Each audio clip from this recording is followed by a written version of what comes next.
Hey there, YouTubers.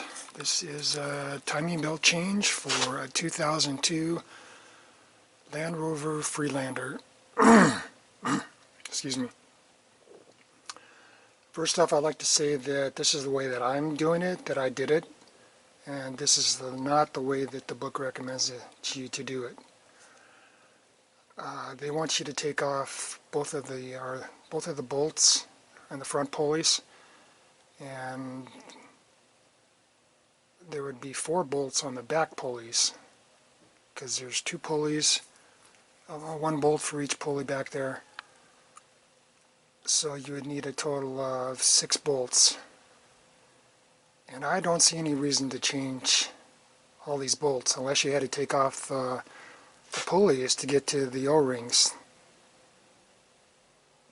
So I just left them on tight because there is a little bit of play in them also. They're not as tight as they should be, so you can move them a little bit, like maybe 1 tooth, equal to 1 tooth to the left or right, which I don't think is a good thing. I think it's better just to leave them on, leave them tight, because you don't have to take them off in order to do the job. So anyways, this is the way I do it. I did it, and I'm just going to share it with you guys. If you want to do it, it's up to you. You do it at your own risk. And taking this plate off, there's a couple things that I want to note.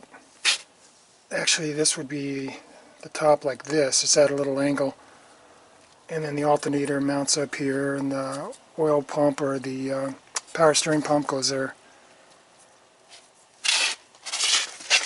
And one of the problems I had was these 2 bolts here.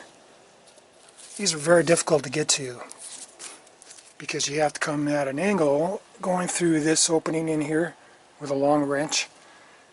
And even with a long wrench, you know, because there's just not room to get 2 hands on it down there, I couldn't budge it, because you got 20 years of being locked together, even though they probably weren't that tight, but there is some blue, looks like there's blue Loctite on them. So what I had to do was work in a board, a long board, get it in the right spot, and then pry it up with a board, and eventually I got them, but that was very difficult for me to do. It took me like 2-3 hours just to get those 2 stinking bolts off. And you know, I don't even see a reason for them, really, because they attach to something, some bracket that goes down to the transmission. And this thing does not need the support of that, because it's got plenty of bolts in here. And also these bolts here, I think they're 15mm bolts. They're all the same length, so don't worry about getting them mixed up. It doesn't matter. And as you can see, these things here just stay on, or they just, these are actually the bolts. So these come off. You can't take the plate off until you take these off. And there's something that screws into this. I forget what it is.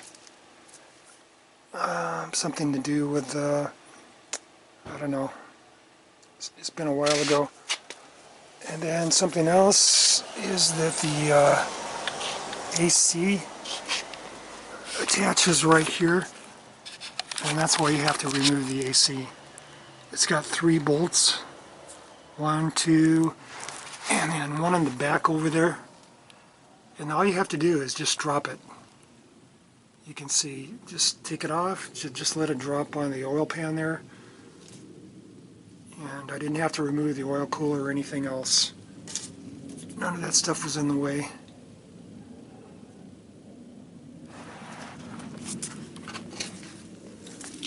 So other than those points, well, the alternator was very hard to get out of here. It was very tight. So, and I sprayed some WD-40 down there, but I don't think it even got in there to penetrate. So I'm going to probably shave off a little bit of metal on something. There's a bushing here. Maybe I'll just cut that down a little bit, because that was way too hard to get that out.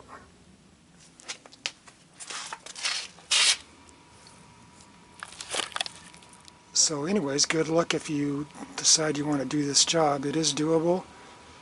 It's a lot of work, because I had to take off the upper intake manifold. I don't see how it's possible to get to those rear timing belts without doing that, at least the one of them. You're also going to have to remove the plates underneath here.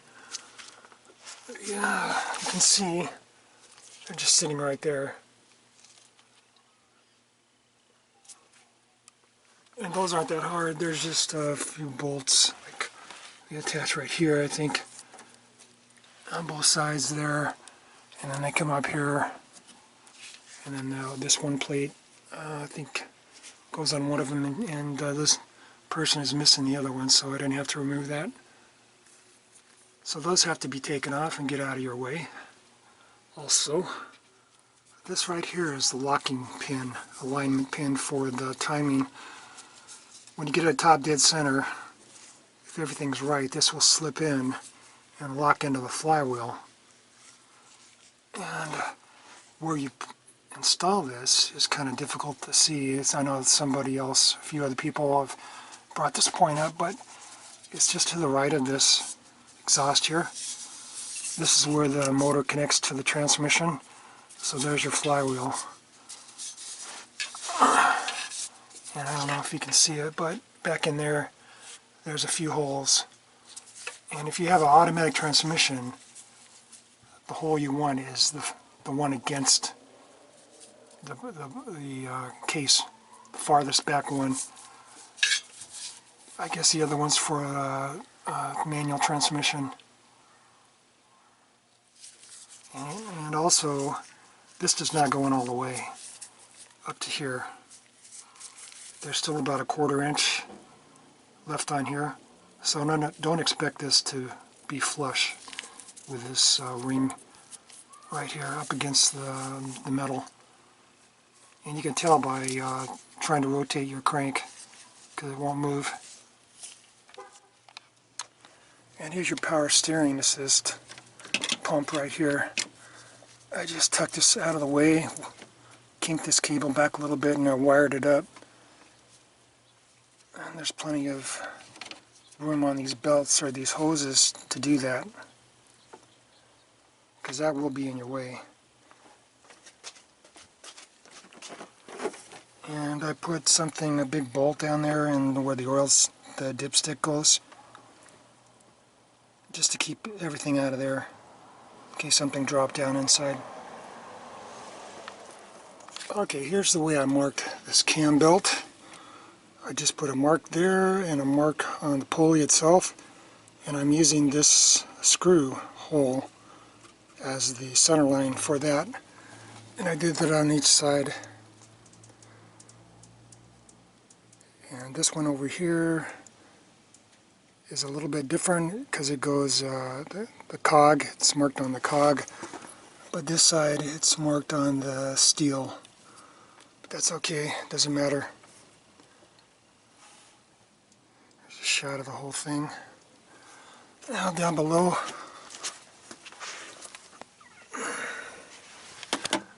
I just marked the crank gear the same, and then for this, the C there, I put for crank, so that I can tell that that's the mark for the crank right there.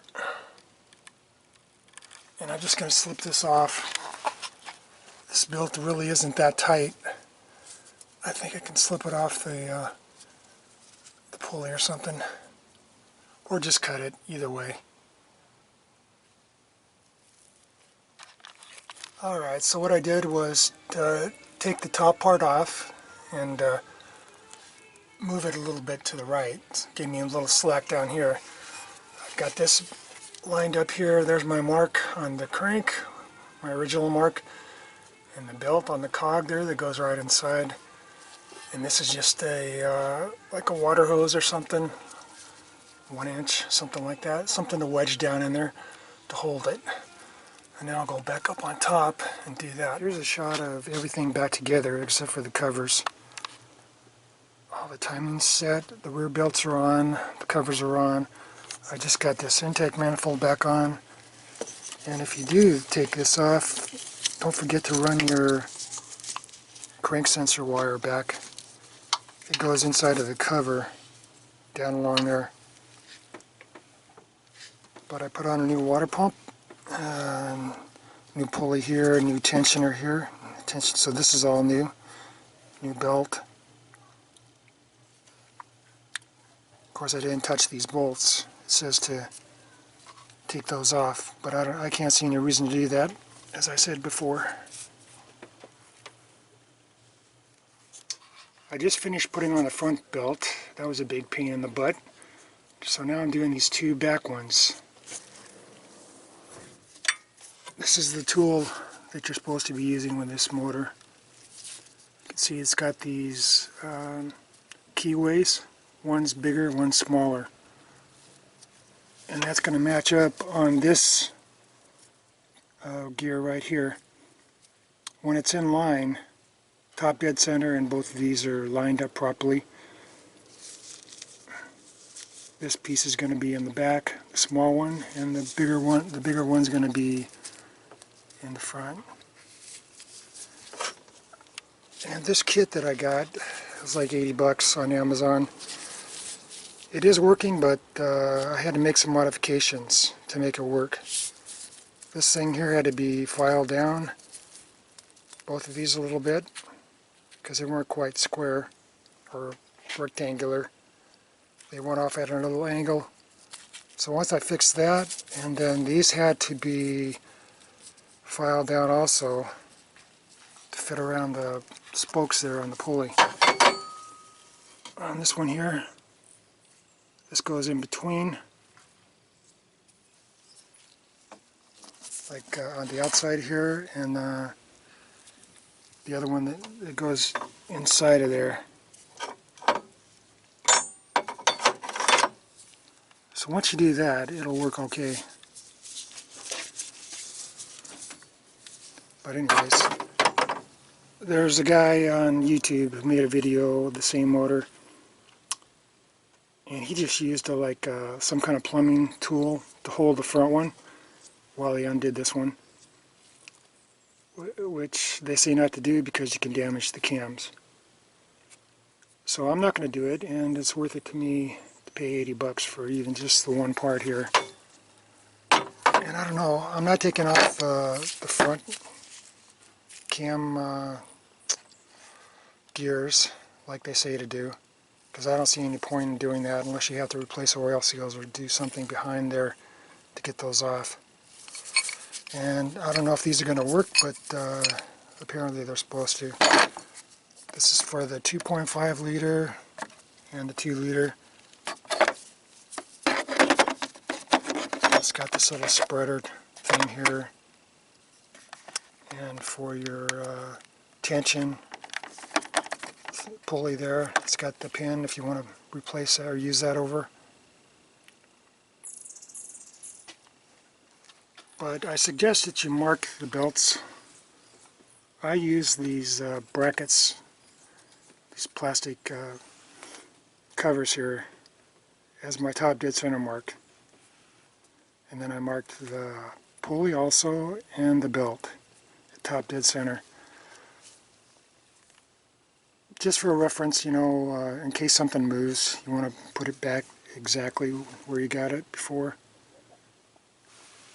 I don't know if this bottom one here, it's not, hopefully it's not going to move, but I don't know, as soon as I take this belt off, what's going to happen. So I can put it back exactly where it was, if it does. But also you should know it, when you mark the belt, when you mark the belt,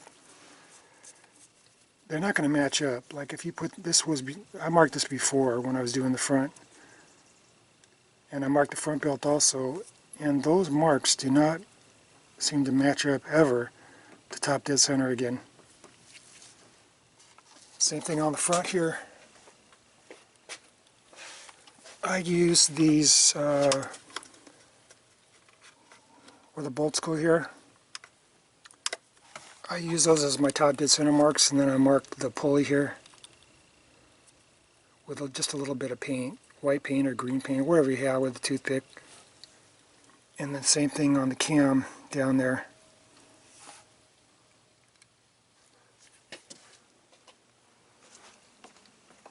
So now I'm going to try to pop off these. I'm just going to take off one of these nuts, remove the pulley, and leave the back one on, or the bottom one. And put on a new belt, and I should be able to get the belt off that way. Once I take this one out, there'll be enough room to slide it off of this one here. And as far as removing the upper intake manifold, you know, the one guy on YouTube, he said he did it really cheaply. I mean, for like 50 bucks or something like that. And that was his main goal, to see how little he could spend on it. And also it's hard to see his video exactly what he's doing, because his camera work isn't that great with his helmet cam. But I couldn't see, I don't think that he removed his upper intake, and I don't know how it's possible to get to these bolts and do this work on this belt without removing that.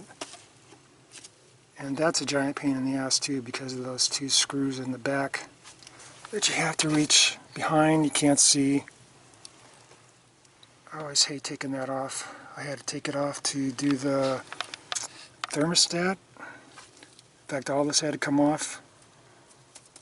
These lower intake manifolds, upper intake manifold, fuel injection, all this stuff. And this also this wiring harness is in the way. This thing here, it goes back that way and gets attached through these things here. So all this stuff, this whole harness is in the way here if you don't pull it all out. Take off the crank sensor, which is way at the bottom there. Way down there, there's a wire coming up, back up here, connects to that harness. But one tip I can give you on replacing this belt here, this is really tight. And in order to get the belt off, what you have to do, unless you cut it off or pry it off the water pump, but if you do that, it's going to move the gears a little bit. But the way you do it is just take out this top bolt here for the tensioner. Take it out, loosen up this one here, and then just pivot this, and then this can just come down this way, which will give you a bunch of room. And then you can take this out and finish taking this out. And they also say to use like PB Blaster or something on these bolts, because you don't want to break those off. They get locked in there, you know, corrosion over the years. Same thing on putting it back on. When you get the belt on, you can put this in, and then this can come this way, which will allow you enough room to get the belt over it. Put in the bottom bolt here, and then you can push this up and get the top bolt in.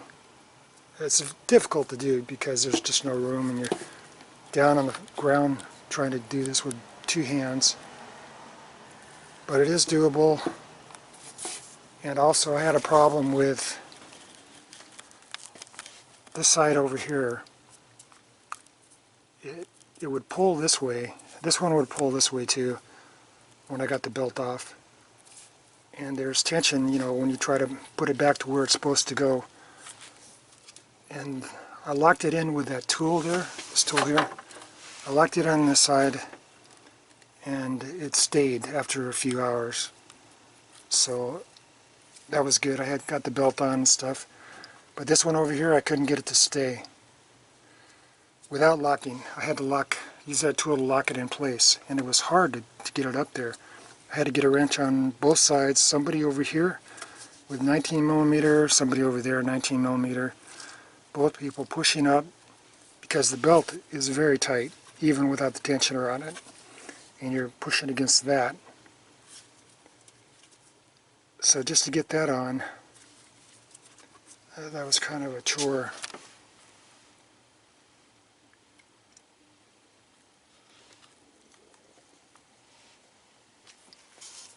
Here's a close-up of that gear here. I'll show you what I'm talking about as far as this stuff here. See these two right here?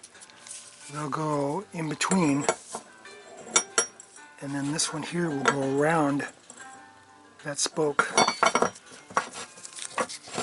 just like that.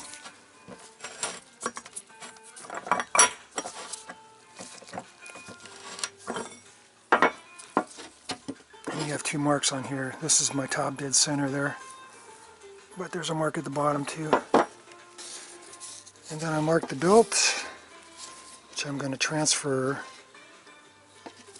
over to the new belt, just by putting it on top, putting in some little clamps, tension clamps on there. That's how I did the main timing belt too.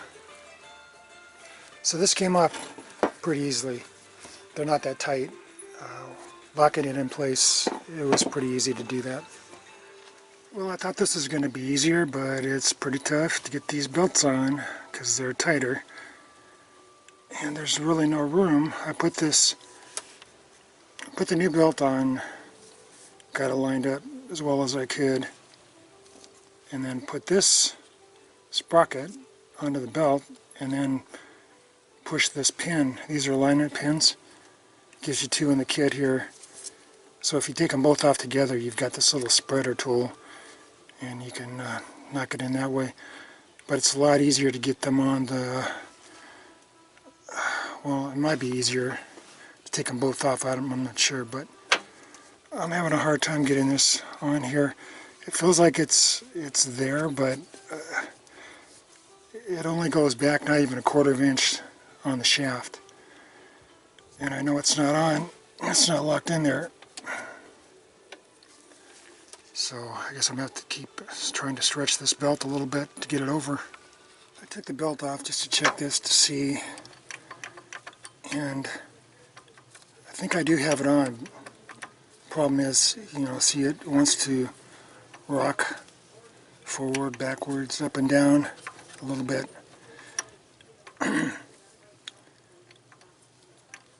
So I'm going to try to do it again and screw the bolt in there and see if that'll hold it, because I can't, there isn't much, it's only like 1/8 of an inch shaft where this catches. See, it's off now. I can turn it. It's barely moved it on and off. So, see what happens. I think I got it. The bolt went in pretty easy, even though this is kind of rocking here. I didn't feel like it was real solid, but I think it was on. And then I screwed this in and then tightened it down a little bit with this, and everything seems to line up good.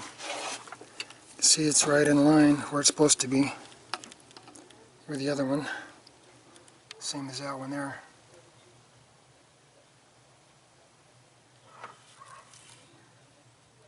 There it is.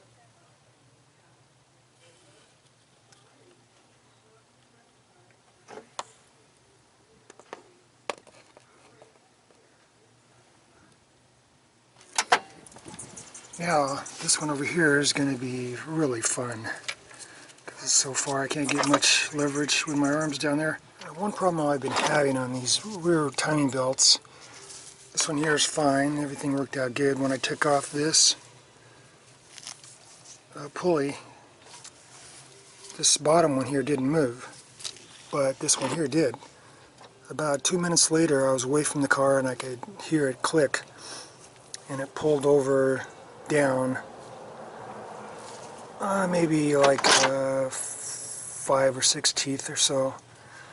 So the way I'm lining it back up is I took out the plugs, pushed it back, which would be it would be clockwise on this side of the motor, but if you're looking at the front of the motor, it would be counterclockwise. So it would be going back that way, and it says not to do that unless you're going to just do a one tooth. But I don't think it's going to harm it. I took the plugs out to get rid of the compression, and it's still not staying. So what I'm doing is I put in this locking tool, put the front pulley back on without the belt, lined everything up, got it in, locked in place where it's supposed to be, and then I marked inside there because it's really hard to tell. This back mark on the pulley is back a ways from this mark, so I can be sure to see exactly where it's supposed to be right there.